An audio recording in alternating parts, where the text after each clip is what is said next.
తమ ప్రాంతం అభివృద్ధి చెందితే రాష్ట్రం మొత్తం బాగుపడుతుంది అని నమ్మి వేల ఎకరాలను ప్రభుత్వం అడగగానే ఇచ్చేశారు. అలాంటి 29 గ్రామాల ప్రస్తుత పరిస్థితి ఎలా ఉందో మీకు తెలుసా? మొన్నటి వరకు పచ్చగా కలకల్లాడే ఆ ప్రాంతం ఇప్పుడు ఏ రకంగా తయారైందో మీకు తెలుసా? ప్రతిరోజు పొలాలకు వెళ్ళే ట్రాక్టర్లు, ఎద్దుల బళ్ళు, కూలీల నడకలతో అడుగుల చప్పుళ్ళు, ఇది కదా పల్లెటూర్లలో కనిపించే వాతావరణం.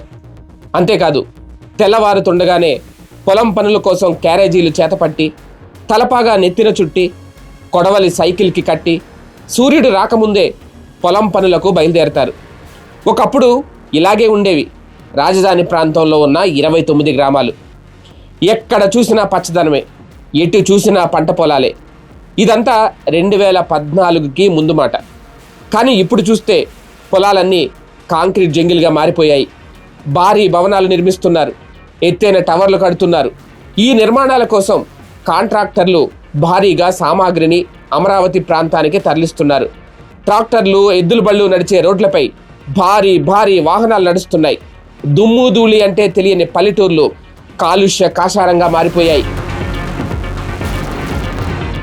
అంతేనా, రాజధాని పనులు మొదలైతే తమ గ్రామాలన్నీ ఎంతో అభివృద్ధి చెందుతాయని రైతులు భావించారు.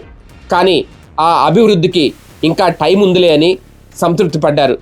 కానీ ఇంతలో కనీసం తమ గ్రామాలకు కొత్త కొత్త రోడ్లు, పెద్ద పెద్ద డ్రైనేజీలైనా వస్తాయని, మంచినీటి సదుపాయం కూడా కల్పిస్తారని సంబరపడ్డారు. దానికి కూడా ఇంకా టైం ఉందిలే అని నిరుత్సాహపడ్డారు. కానీ ఎన్నేళ్ళు అడుగుదామన్నా పట్టించుకునే నాదుడు లేక, తమ గ్రామాల వైపు చూడడానికి పాలకులు రాక, పైకి మాది రాజధాని ప్రాంతం అని గొప్పగా చెప్పుకుంటున్నా కనీస మౌలిక సదుపాయాలకు దూరమయ్యామనే ఆవేదన ఆ గ్రామాల్లో కనిపిస్తోంది. మేము అన్ని గ్రామాలకి మంచినీళ్ళు ఇస్తున్నాం, అన్ని గ్రామాలకి రోడ్డు సౌకర్యం ఏర్పాటు చేసాం. కానీ మా ఊళ్ళోకి రావడానికి రోడ్డు లేదు. మాకు వెస్ట్ బైపాస్ పడింది, టోల్ గేట్ పడింది, కానీ మా ఊళ్ళో సర్వీస్ రోడ్డు లేదు. ఇటు E4, N4, E3 ఉంది, ఇచ్చినా కూడా మాకు ఊళ్ళోకి రావడానికి దోవలేదు. అది చాలా ఇబ్బందిగా ఉంది. అన్ని ఊర్లకు మేము దోవ ఇటువంటి, మా ఊళ్ళోకి దోవని లేకపోవటం ఏంటి? ఈ వీడియో నచ్చితే లైక్ చేయండి, మా ఛానల్ని సబ్స్క్రైబ్ చేసుకోండి.